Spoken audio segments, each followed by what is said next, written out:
Einen wunderschönen guten Morgen. Wir haben 10 vor 6 und ich habe mal gedacht, wir machen heute mal einen anderen Vlog. Und zwar nehme ich heute mal einen kompletten Tag mit, von morgens bis abends, wie mein Tag so aussieht, was ich so mache.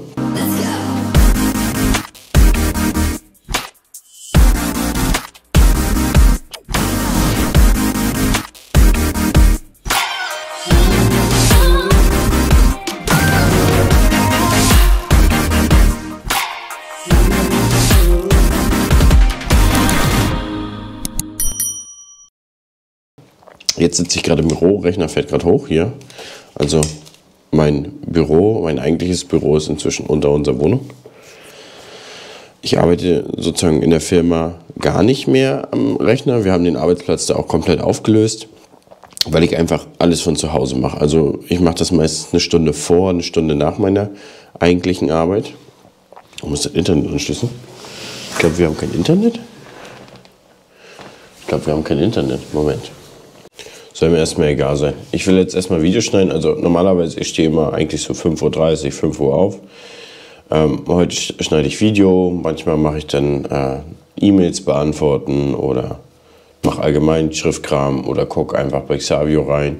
Wie sehen die Bestände aus der Luft aus? Oder gucke da im CropView rein. Oder wenn ein bisschen weniger los ist, mache ich Sport im Home Gym. Das heißt, wir hatten mal das Glück, wir haben, ja, unter uns sind mal die Nachbarn ausgezogen und wir haben uns gesagt, weißt du was, wir nehmen einfach die Wohnung noch dazu. Tada, unser Home Gym.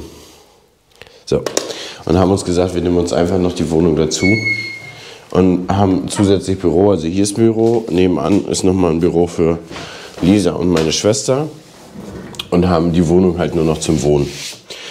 Genau, und ansonsten mache ich unten erstmal noch eine Stunde Sport oder so und fahre dann zur Arbeit. Aber jetzt schneide ich erstmal Video, wenn das hier alles mal in Gang ist. So, ich musste jetzt einfach mal eure SD-Karte rausnehmen, wo ihr gerade filmt.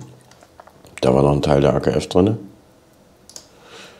Jetzt ziehe ich die Videodateien rein. Also ich muss ja, wie gesagt, ich muss ja gerade Video schneiden und dann muss ich einmal kurz in den Download-Ordner gucken. Da, Hannes Intro.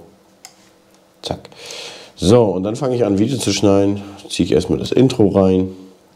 Und dann den Rest muss ich tatsächlich, da ist Lisa, mir mit Kopfhörer anhören, ob ich nämlich auch keinen Blödsinn gesappelt habe.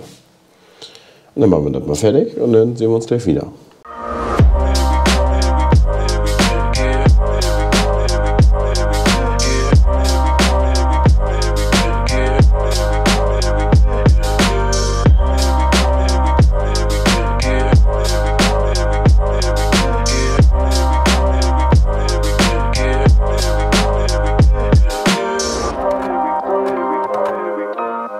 So, 6:27 Uhr. Da. Jetzt rendern wir. War es ganz cool geworden. Was mir aber auffällt, ich atme ziemlich laut im Mikrofon. Also ich muss dazu sagen, Leute, seitdem ich Corona hatte, bin ich sehr kurzatmig. Immer noch. Das ist inzwischen, ich weiß nicht, 4 Wochen her. Aber das hängt mir tatsächlich noch nach. Corona an sich selbst war kaum ein Problem. War wie eine 2-Tages-Grippe. Aber seitdem bin ich sehr kurzatmig und habe gefühlt immer noch eine Erkältung. Also ich habe gefühlt, kriege ich alle 4 Tage eine Erkältung. Und vor allem die Kurzatmigkeit, die ist nach wie vor noch da. Na gut, Leute, jetzt gehe ich erstmal hoch, mache mir mein Essen für den Tag fertig. Wenn ich jetzt hier unten wieder ankomme, schiebe ich es nach oben hoch, schiebe ich's rein bei YouTube und dann muss ich heute nur noch im späteren Verlauf einmal fix vom Handy die Beschreibung machen oder ich lasse es machen.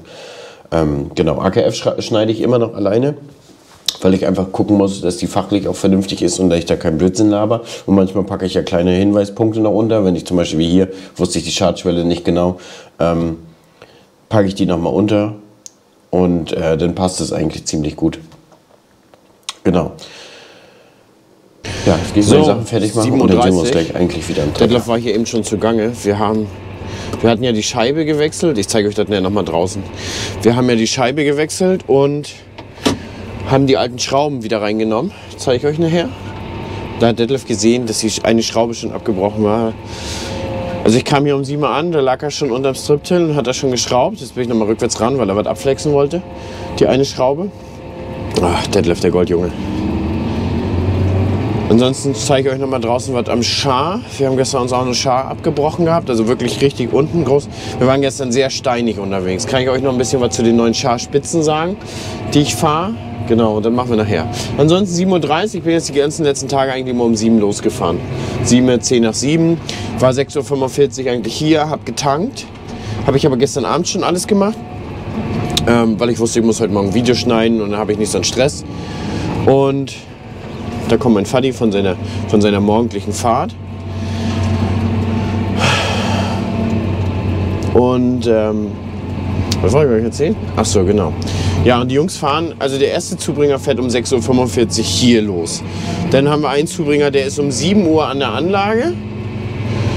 Und einer startet ja von 7 Uhr von der Anlage. Wir haben heute 5 Zubringer. Wir haben ja schon die ganze Woche haben wir schon 5 Zubringer. Und ungefähr, die fahren jetzt, was fahren sie jetzt, so 30, 40 Minuten hin. Das heißt, so ungefähr um 7:40 Uhr ist der erste am Acker, 7:30 Uhr, 7:40 Uhr. Bin heute vielleicht auch ein bisschen spät dran, aber gut, wir haben erstmal repariert. Das muss sein, bevor man nachher auf dem Acker steht. Das haben wir nur gestern Abend nicht gesehen. Sonst machen wir vieles eigentlich immer abends, damit man morgens pünktlich loskommt. Aber so ist das nun mal. Gut. Das ist aber auch ein Riesengeöcht, muss man sagen. Das Striptiergerät hinten dran schwenkt sehr weit aus. Man fährt sehr vorsichtig. Also ich fahre eigentlich auch nur 30 km/h. Eigentlich ist ja also 40 zugelassen. Ich fahre eigentlich immer nur 30 so um den Dreh. Ich habe wirklich Respekt vor der gesamten Masse, vor dem Aufschaukeln und. Genau. So was wollte ich erzählen. Hast den Faden schon wieder verloren. Und die Jungs fahren ungefähr eine Stunde für eine Tour. Wir sind 14 Kilometer, haben wir glaube ich gestern gemessen. 14 Kilometer sind wir weg. Durch 3 Dörfer durch. Also es dauert auch ein bisschen. Es ist nicht einfach nur stumpf geradeaus fahren. Und eine Stunde eine Tour, 5 Zubringer sind ja trotzdem noch 100 Kubik in der Stunde. Ne? Also das funktioniert schon. Ist nun mal sehr weit. Jetzt kommen wir nachher relativ dicht. Dann holen wir noch mal von meiner Anlage was. Die hatten wir jetzt schon mal leer gefahren. Und aktuell haben wir jetzt noch 74 Hektar. Genau, 74 Hektar sind jetzt noch. Aber alles so ein bisschen Kleckerflecken, so ein bisschen Reste, Vorgewände, wo wir dann so angefangen haben. Also hier heute haben wir noch 18 Hektar, da wo wir jetzt sind, da wo die Sonnenblumen standen, wo wir Trion-Video gemacht haben, was auch aktuell bei Klaas jetzt auf der Seite ist. Also guckt mal bei YouTube und Klaas rein. Da gibt es dann Highlights 2022 heißt das. Und da gibt es eine Passage irgendwie um die 2 Minuten. Also nicht Länge, um 2 Minuten Timestamp, Zeitstempel. Da seht ihr Trion. Den Trion mit den TerraTrag, Axion TerraTrag, das war bei uns, Leute. Das waren unsere Aufnahmen. Ist schön geworden, ist richtig schöne Aufnahmen gemacht. Mal gucken, ob das Auto mich auch sieht. Wenn nicht, dann muss es sich am Frontgewicht schuppern.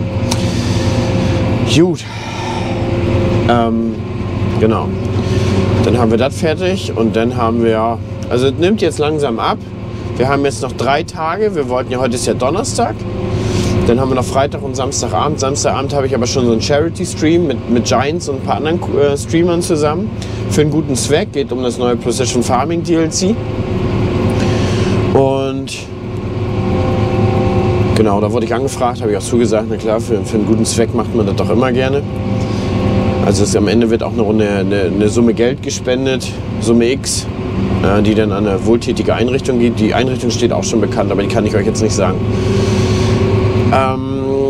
Genau, und ich wollte bis Samstagabend fertig werden. Sonntag ist frei. Sonntag ist ja, ich fahre am Sonntag zur Agra. Und Sonntag fahren wir sowieso nicht durchs Dorf. Also wir holen ja jetzt momentan durchs Dorf ab da, ne? Oder beziehungsweise bei dem Rinderbetrieb und fahren ja immer durchs Dorf. Und sonntags fahren wir eigentlich nur in der Erntezeit durch, weil wir müssen. Aber ansonsten versuchen wir eigentlich, wenn wir sonntags fahren müssten, nur auswärts zu fahren, das heißt fernab von den Häusern oder so, also weg von der City oder nicht durch die Dörfer durch. So, und sonntags haben wir uns jetzt nur eigentlich auch eingeführt, dass wir da Ruhetag machen, es sei denn, wir machen die Aussaat und der Ernte. So, das haben wir so eingeführt. Habe ich ja schon mal erzählt, und da will ich auch beibehalten, also da will ich jetzt auch beibleiben. Das reißen wir jetzt nicht ab. Und wenn wir halt noch 4 Hektar haben, dann machen wir die Montag früh fertig. Dann ist das so. Montag früh geht der 39 zur Durchsicht, der hat jetzt über 1000 Stunden weg.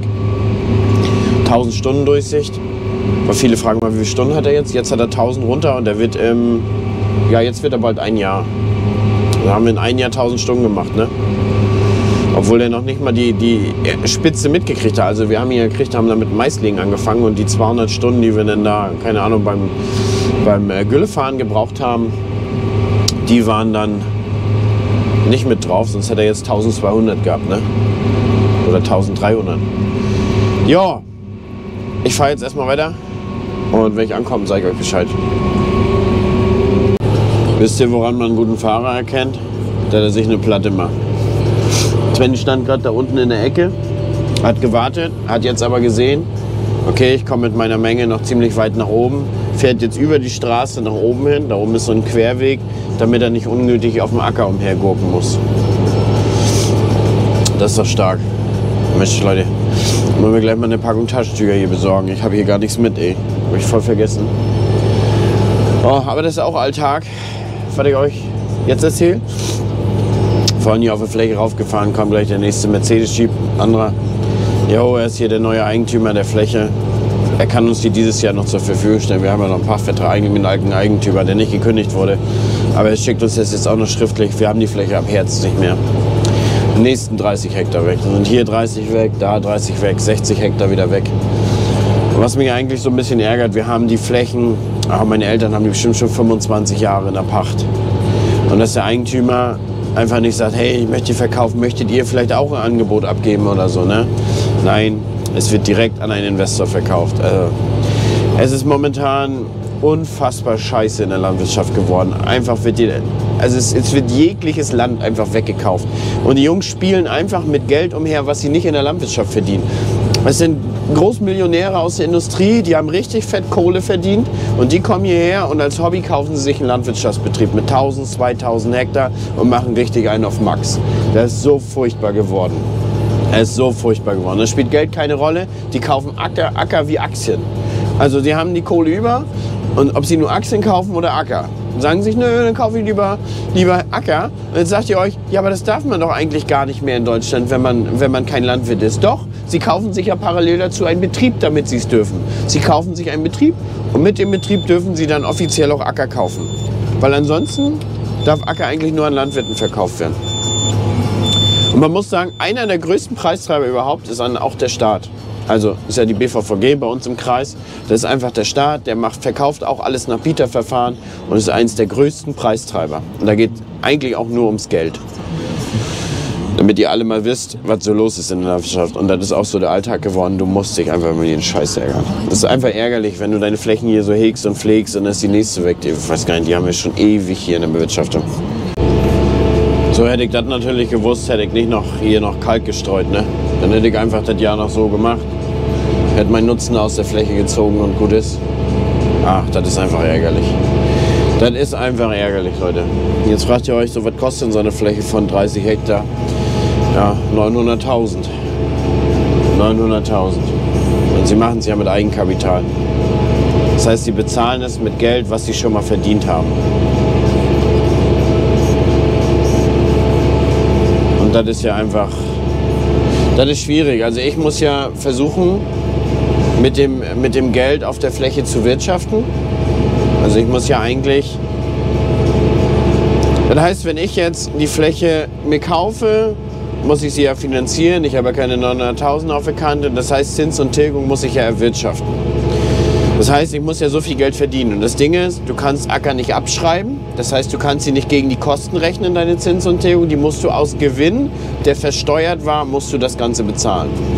Und dann macht es für mich halt unfassbar schwer. Das heißt, eigentlich das Doppelte, quasi fast das Doppelte, was du eigentlich an Zins und Tilgung bezahlst, müsstest du. Obwohl Zinsen darfst du ja. Zinsen hast du ja als Kosten, die darfst du ja geltend machen, aber die Tilgung ja nicht. Na gut. Aber das ist halt so schwierig. Pacht ist vielleicht okay. Pacht müssen sie halt verdienen. Also auch Investoren müssen ja die Pacht verdienen auf den Flächen. Da kann ich noch einigermaßen mithalten, weil ich halt alles selbst vermarkte. Aber beim Kauf ist es fast ein Ding der Unmöglichkeit. Das ist einfach schwierig. Aber es war im Nachgang absolut die richtige Entscheidung, den 8R da nicht zu kaufen. Gerade jetzt wieder, wenn wieder 60 Hektar weg sind und du hast dann einfach nachher so viel Geld in Blech gebunden, was einfach keine Wertsteigerung erhält. Also viele sind ja der Meinung, sie kaufen sich eine Technik, weil Ach, das ist ja wertstabil. Ach, am Arsch, da ist nichts wertstabil. Auf jeden Fall nicht Technik, nicht Blech. Irgendwann ja, na klar, wenn du eine Gebrauchtmaschine kaufst für 30.000, die ist vielleicht in 10 Jahren immer noch 30.000 wert und hast sie genutzt. Aber das ganze neue Bling-Bling-Zeug, Leute, das kostet einfach nur abartig viel Geld. So, genau, aber das macht einen als Sau auch sauer, ne? In deinem Alltag. Also du hast schon keine politische Sicherheit, du hast auch fast schon keine wirtschaftliche Sicherheit mehr, weil die Preise utopisch schwanken. Das macht das halt alles schwer. Yo, yo, yo. Yo, yo, yo, yo. Na gut, Leute. Ich schmeiße ja mal Zeitraffer an. Wir machen jetzt hier schon Vorgewende von dem Stück. Hat jetzt bisher die ganze Zeit immer Zubringer da. Ich mache jetzt erstmal Zeitraffer nachher gleich und dann gucken wir mal, wenn ich keinen Zubringer habe, dann gehen wir noch mal raus und gucken uns den Bruch da an, was wir gestern hatten.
So, 13 Uhr. Bin ich schwarz-weiß?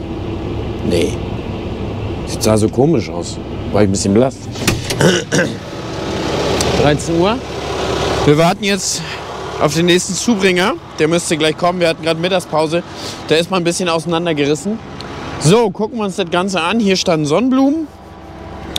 Hier kommt jetzt Mais her. Wie wir ja nur heute Morgen erfahren haben, auch zum letzten Mal in diesem Jahr. In diesem Jahr generell eine Kultur. So, was haben wir gestern gehabt? Gestern haben wir tatsächlich hier unten ein komplettes Teil verloren. Das hier mitsamt Charspitze. Wie ist das angebracht? Das sind hier so eine Stifte, die sind da reingekloppt. Da und da. Und das so aufgeschoben hatten wir aber alles da, mitsamt Spitze. Spitze mussten wir jetzt eine alte verbauen, weil da hatten wir jetzt keinen Ersatz mehr. Und dann, was hatten wir denn noch? Mal gucken. Was mir heute ist mir noch hier so ein kleiner Schlauch weggeflogen. Habe ich jetzt erstmal mit einem Straps festgemacht, weil ich kein... Der ist da rausgerutscht, rausgesprungen, weil ich da kein Dings mit hatte. keine neue Schelle. Und dann ist uns gestern hier noch der Bolzen gebrochen. Da. Der ist uns gebrochen, das ist ein Scherbolzen. Ne, da unten. Sieht so anders aus auf der Kamera. Moment, mal gucken. Da unten, vor dem Loch, da ist der Bolzen. Der ist uns gebrochen und dann klappt diese Schar sozusagen nach hinten. Das ist ja sozusagen die letzte Instanz, die gewollt ist zum Brechen. Das klappt so nach hinten. Dann muss man das Ganze so ein bisschen lösen, wieder runterklappen und da reinmachen. So, und ich hatte also Glück, also mir ist in der letzten Runde auf einem anderen Stück, habe ich da unten die Kufe verloren. Habe dann Detlef angerufen, bin dann hierher gefahren. In dem Moment, wo ich hier an diesen Stücken aufgetaucht bin, war Detlef schon da. 10 Minuten gewechselt.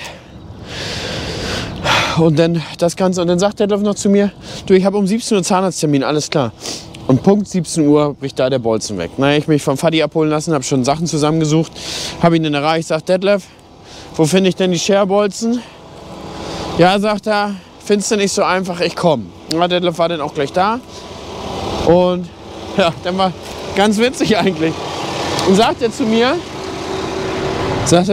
ja, hättest du nicht gefunden. Du, hab alles neu bestellt.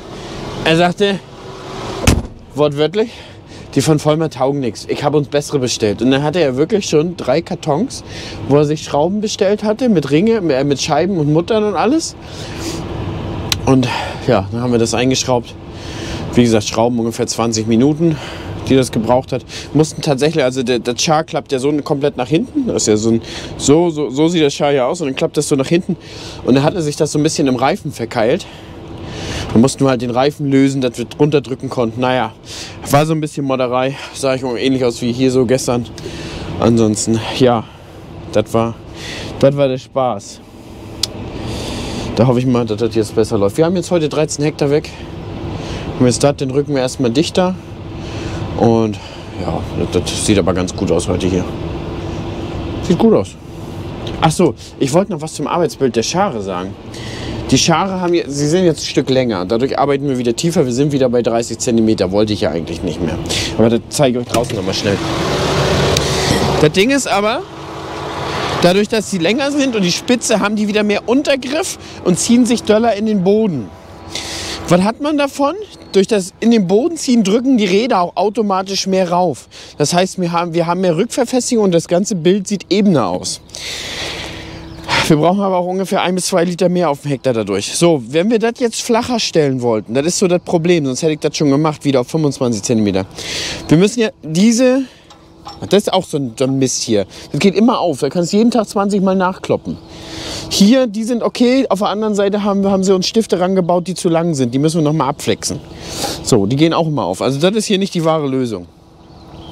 Also wir müssten den hier verlängern, dann drücken ja die Räder mehr auf den Boden und automatisch kommt dann der Char hoch. Dann ist aber hier dieses obere Rohr zu weit oben und dann liegt die Gülle oben drauf. Das heißt, wir müssten das nach unten schrauben. Das ist aber schon so ein Prozess für 2 Stunden oder so, ne? Und deswegen haben wir gesagt, okay, wir fahren jetzt tiefer durch bis zum Ende und dann im Raps gucken wir uns das nochmal an. Hier auf der Seite, da kann man sich richtig tot aufregen. Hier sind die so lang gemacht, dass man das hier nicht mehr richtig drunter drehen kann. Seht ihr das? Da haben wir schon so eine Kerbe hier vom Drehen. Musst du drehen und gleichzeitig immer mit rumdrehen. Also das ist viel zu lang hier. Da ärgerst dich des Todes. Mit der Höhenverstellung ist schwierig gemacht. Da brauchst du echt ewig, um da einmal die Höhe zu verstellen. 20 Minuten bestimmt. Gerade jetzt mit den ollen Unterlenker, Oberlenker. So, genau, also das haben wir gemacht. Hier oben haben wir ja, das habe ich ja letztes Mal schon im Video erzählt, wir haben ja hier oben jetzt einen längeren Oberlenker drin und haben den Hebel ja verlängert. Dadurch kommt das Gerät ein bisschen weiter nach hinten. Einer der Zuschauer hat mir geschrieben, hat er auch gleich bei seinem Vollmer gemacht. 2 km/h schafft er jetzt mehr. Schön, dass ich Leute da was zeigen konnte. Ja, ansonsten, wie gesagt, jetzt ist der Verbrauch natürlich ein bisschen hochgegangen. Wir können ja einmal rauf gucken. Ich glaube, heute wird ein längerer Vlog, Leute. Heute ist bestimmt Spielfilmlänge. One Day Landwirt in MV ist ja heute. So, seht ihr da. Auf 2265 Liter insgesamt haben wir jetzt verbraucht. Und da 15,2 Liter auf dem Hektar. Aber wie gesagt, da ist ja... Nein, möchte ich nicht. Da ist ja An- und Abfahrt und alles mit bei. Also auch wenn wir jetzt hier rumstehen. Ich überlege auch gleich, ich glaube, ich mache jetzt aus. So, Stehen ja eh ein bisschen länger, dann kann ich jetzt auch ausmachen. Gut. Dann sehen wir uns später wieder. Ich mache jetzt gleich den Stream an. Stream eine Runde. Bis heute Abend. Und ja, Wetter sieht gut aus, sodass ich heute Abend noch eine Spritze rausfahre. Bis dann erstmal. So. 10 vor 8. 19:50 Uhr. Wie ihr da an den Bäumen seht, ich weiß nicht, ob ihr es seht, seht ihr, wie die wehen? Mit Pflanzenschutz wird es heute nichts mehr. So, nichts ist schlimmer, als dass man die Spritze fertig macht und man kann nicht spritzen, weil es windig ist. So, ich sehe auch gut aus wie eine Sau. Dreckig gemacht habe ich mich auch noch. Also. I'm sick of lying here.